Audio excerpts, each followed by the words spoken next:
We're going to now make a turn and talk about a first-hand look at what could be the beginning of a new Darfur.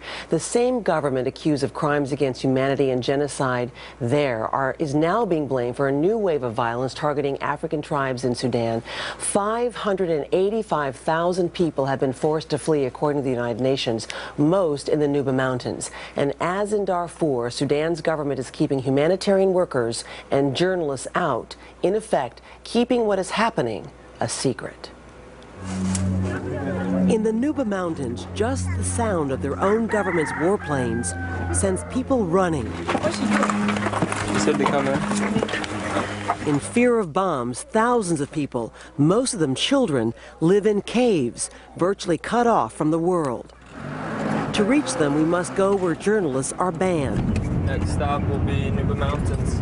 So right now we are in the undisputed part of northern Sudan. Yes. Our guide, 30-year-old American humanitarian Ryan Boyette, who has been documenting the attacks on civilians. Is it okay? My name is Ryan Boyette. I'm with Faiza Hassan. Videotaping eyewitnesses who say they saw murder, systematic rape, and evidence of ethnic cleansing. In a refugee camp, Asia Ismail Daloka tells us they called us dogs and said we are the only people because we are Arab and you are Nuba. I don't know why they hate us. Young Shemaiah, orphaned along with her 4 brothers and sisters, is still in shock. They bombed us where we were, she says. My mother covered all of us with her body and died. All this material, A rebel leader shows us the arsenal, he says, was seized from government troops. All of it? Yes. The truck? Even truck. Including Kalashnikovs, he says belonged to the elite unit known as Abu Tierra, led by the governor of this region, Ahmed Haroun. You know that Ahmed Haroun has been accused by the International Criminal Court for crimes in Darfur.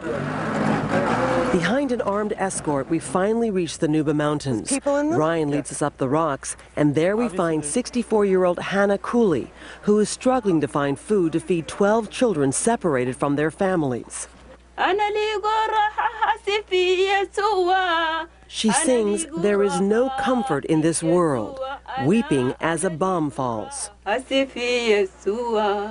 one more in the cab. A few hours later in the darkness, we find the victims. There was an Antonov earlier today, and it's hit this woman in the chest, and now her lung is actually exposed.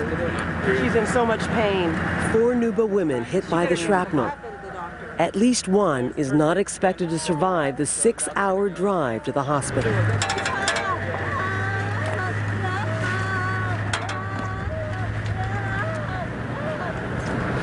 Now a famine is looming, and the international community is trying to figure out what, if anything, can be done to stop it. You can see more of our report about Sudan tonight on Rock Center with Brian Williams at 9, 8 Central Time here on NBC, Matt. It's a powerful story, and thank you very much.